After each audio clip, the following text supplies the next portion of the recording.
Zu Beginn des Krieges erhielt der heutige Reichsminister für Bewaffnung und Munition, Albert Speer, den Auftrag, sich ganz der Betreuung und Durchführung kriegswichtiger Rüstungsbauten zu widmen. Unter der persönlichen Initiative des Reichsministers entstanden bis heute nicht weniger als rund 2500 neue Rüstungswerke aller Art. Sie wurden in den verschiedensten Gauen des Reiches errichtet. In einem Teil der mächtigen Werkhallen ist die Arbeit bereits angelaufen. Andere stehen bereit zur Aufnahme der Maschinen.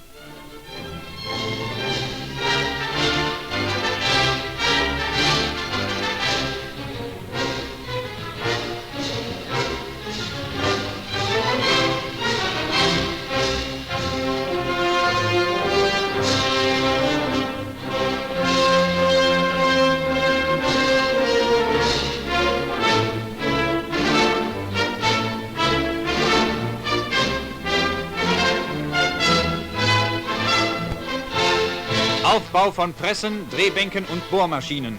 Auch in diesen Hallen werden neue Waffen für unsere Soldaten entstehen. Montage einer riesigen Kraftanlage.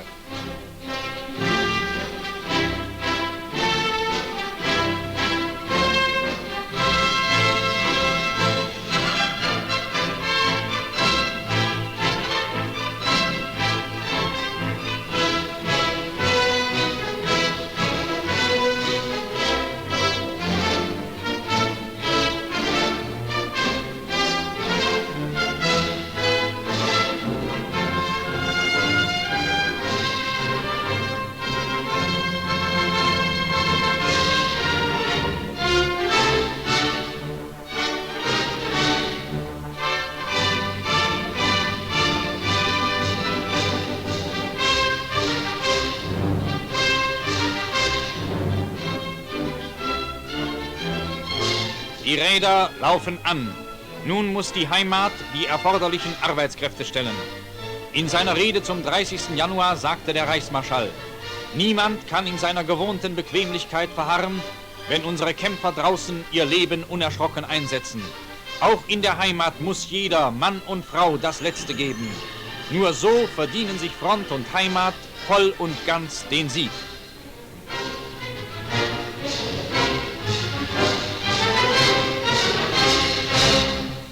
In einem Elitewerk unserer Panzerwaffe. Die Arbeit reißt hier Tag und Nacht nicht ab.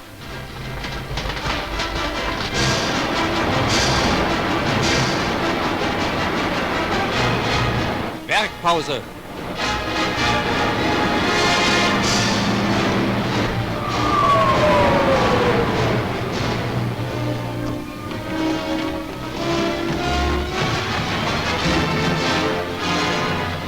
Die Arbeiter versammeln sich in einer der großen Montagehallen.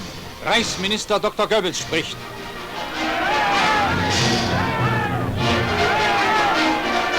Links Reichsminister Speer. Dr. Goebbels führte unter anderem aus: In Zeiten, die Triumphe über Triumphe bringen, glaubt auch der Schwächling an den Sieg. Wenn aber einmal ein Rückschlag hingenommen werden muss, ist es Sache der starken und festen Menschen, auf den Sieg zu vertrauen. In solchen Zeiten besonders bilden die breiten Massen unseres Volkes, die Arbeiter und die Bauern, das Fundament des Staates. Der Krieg ist Notzeit. Und wenn Millionen Menschen an der Front gezwungen sind, ihr Leben täglich einzusetzen, und wenn in der Heimat Männer und Frauen ihr Letztes an Arbeitskraft aufwenden müssen, dann darf niemand mehr abseits stehen und zuschauen. Dr. Goebbels beschloss seine Rede mit den Worten: Wir alle zusammen, jeder an seinem Platz, wollen auch weiter unsere Pflicht erfüllen. Diese Überzeugung kann die Front haben, und das wollen wir dem Führer geloben.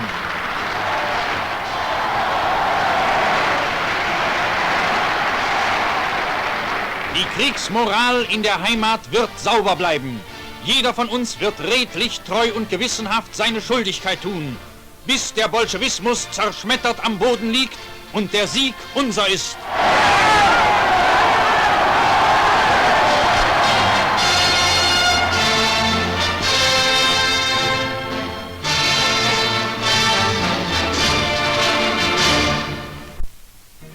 Großadmiral Dönitz, der vom Führer zum Oberbefehlshaber der Kriegsmarine ernannt wurde, verlässt seinen bisherigen Dienstsitz in Frankreich. Also dann!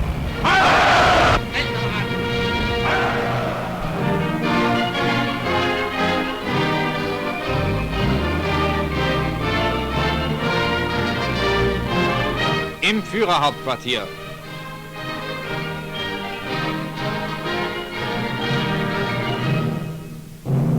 In Großadmiral Dönitz übernimmt ein Offizier die Führung der Kriegsmarine, dessen Name mit dem kühnen Einsatz und den großen Erfolgen unserer U-Boote aufs engste verbunden ist. Großadmiral Räder wurde zum Admiralinspekteur der Kriegsmarine ernannt. Der Führer machte ihn damit zu seinem ersten Berater in marinepolitischen Fragen.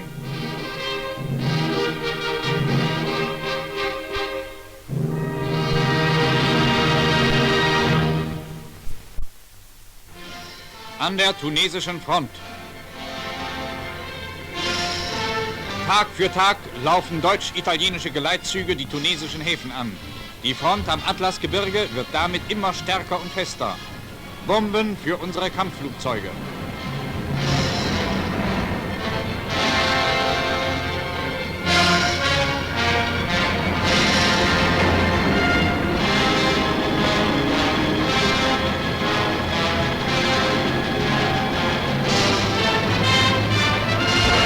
Treibstoff für unsere Panzer.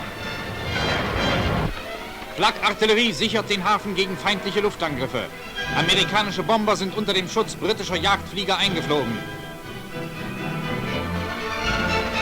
Alarmstart bei unseren Jägern.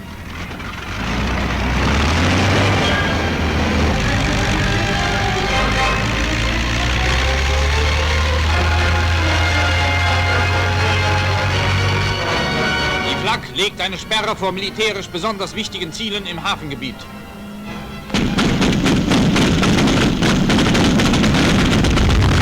Reihenwurf der amerikanischen Bomber. Ein Teil der Bomben fiel ins Wasser.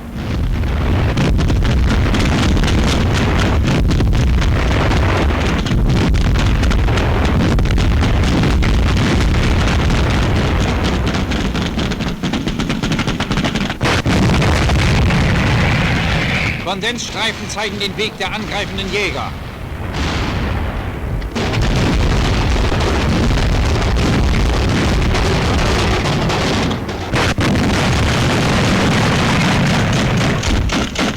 Dort hinten ist eine Feindmaschine brennend abgestürzt. Hier oben hat sich ihr Schicksal vollzogen.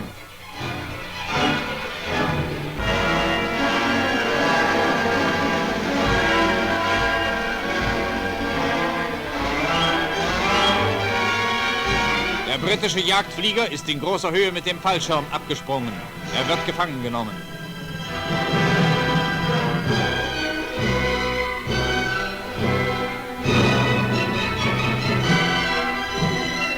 Der Fallschirm wird geborgen. Das blieb von dem feindlichen Jäger übrig.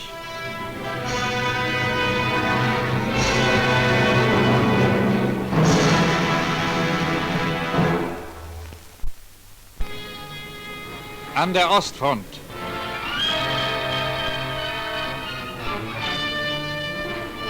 Endlos dehnen sich die schneebedeckten Ebenen.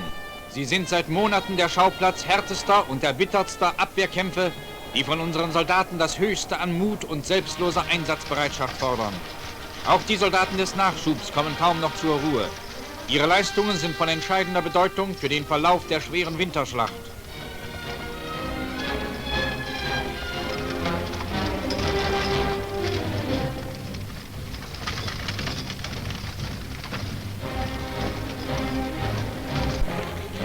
Ausgeruhte Reserven gehen nach vorn.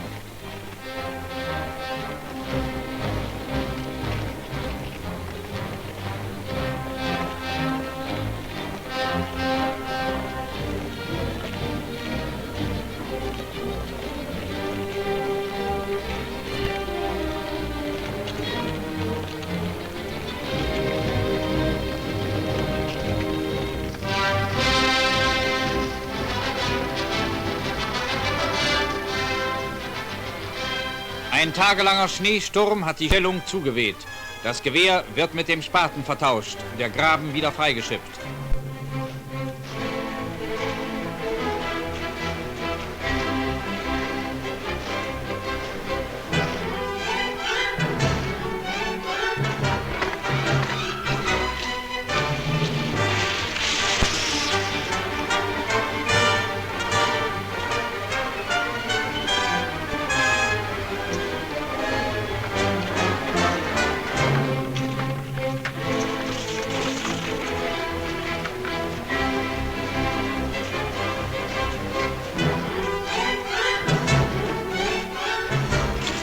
Hinter der Hauptkampflinie werden spanische Reiter gebaut. In der Dunkelheit sollen sie vor die Stellungen gebracht und dort fest verankert werden.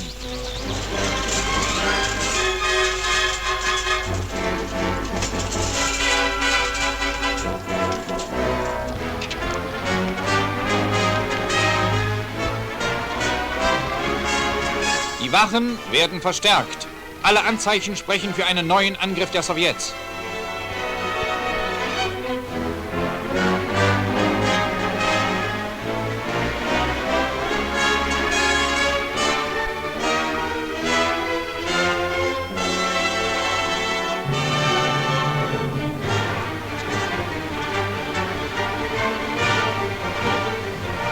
Ein vorgeschobener Posten hart am Feind.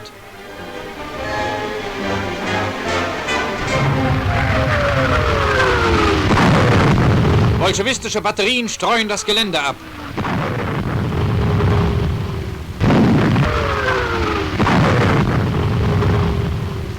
Flak nimmt feindliche Stoßtrupps unter Feuer.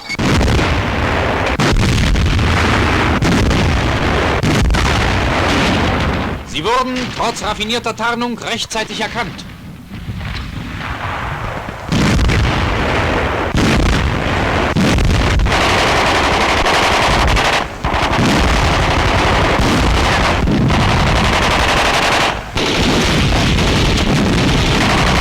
In der Dämmerung verstärken die Sowjets noch ihre Kräfte. Der Kampf zieht sich bis tief in die Nacht hinein. Ein feindlicher Panzer dicht vor unserem Drahthindernis.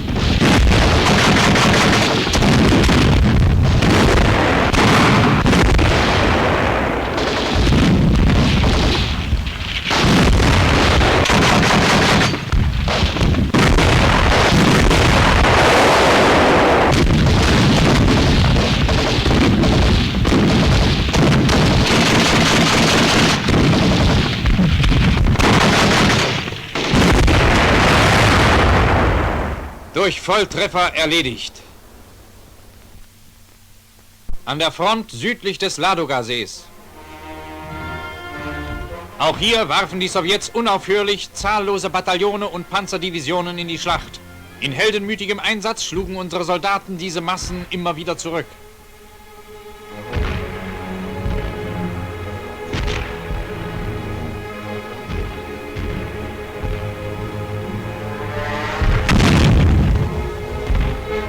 Bolschewistische Panzer greifen an.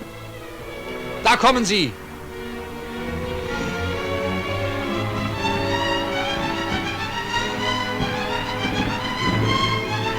Feuer frei für alle Waffen!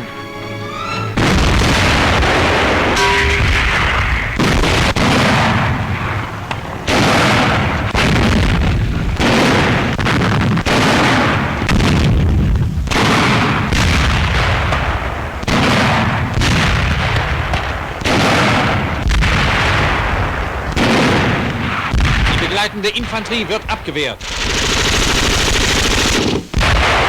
Gewehrgranaten.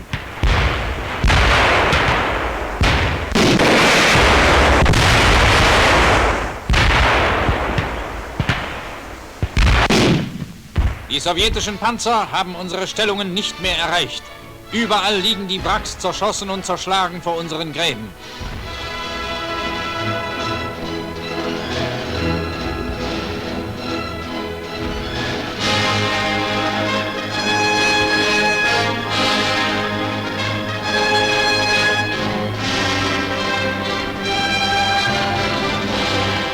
Die blutigen Verluste der Sowjets sind nicht mehr abzuschätzen.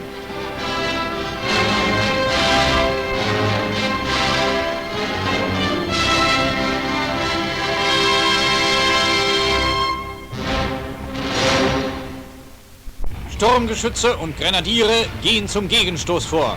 Sie sollen eine feindliche Einbruchsstelle abriegeln und die eingedrungenen sowjetischen Kräfte vernichten.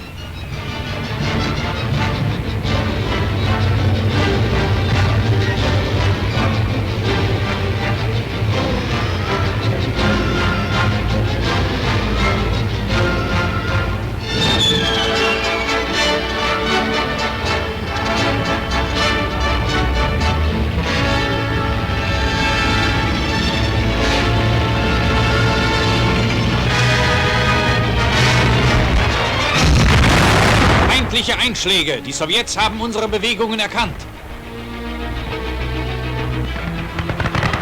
Es wird kurz gehalten.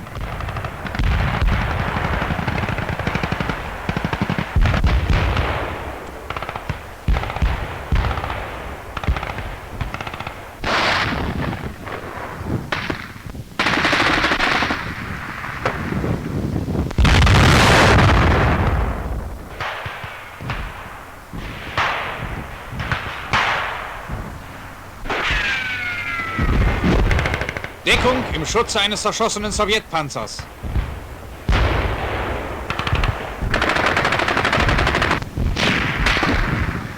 In einzelnen Gruppen kämpfen sich unsere Grenadiere und Sturmgeschütze in dem unübersichtlichen Waldgebiet immer dichter an die Bolschewisten heran und drängen sie auf engsten Raum zusammen.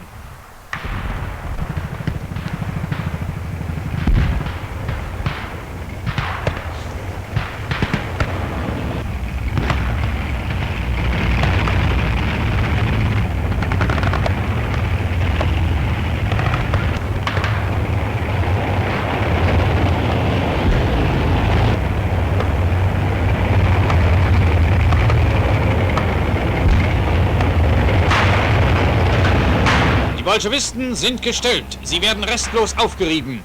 In beweglicher Kampfführung hält der deutsche Soldat gegen stärkste Übermacht die Front im Osten.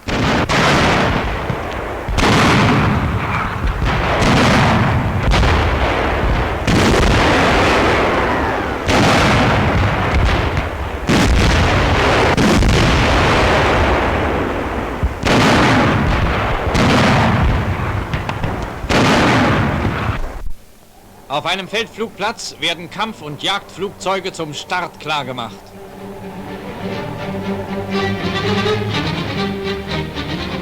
Die Startbahn wird vorbereitet.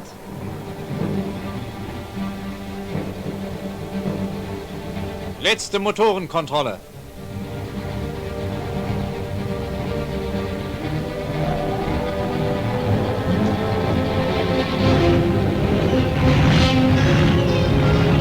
Kampfflugzeuge erhalten ihre Bomben.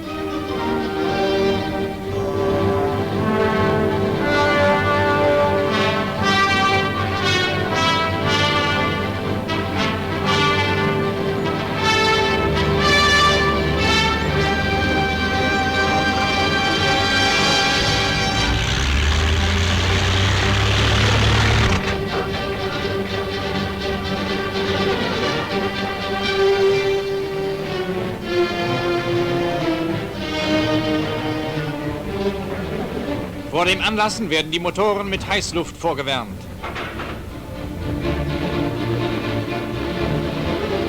Start der Jäger. Stuka. Kampfflugzeuge.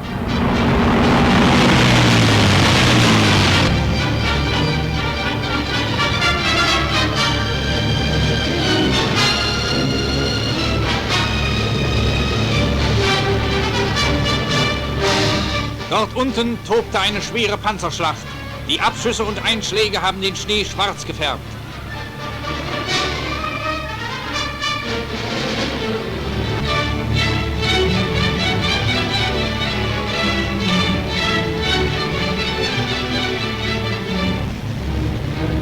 Unsere Bomben schlagen in Truppenansammlungen und Nachschubkolonnen der Bolschewisten. Diese Angriffe entlasten unsere Grenadiere in ihren schweren Abwehrkämpfen.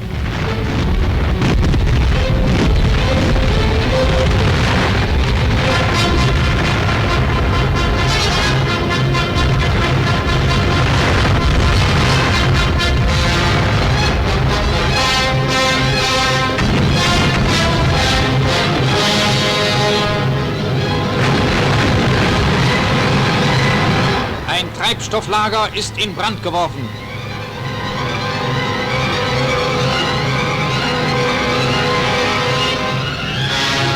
Sowjetjäger!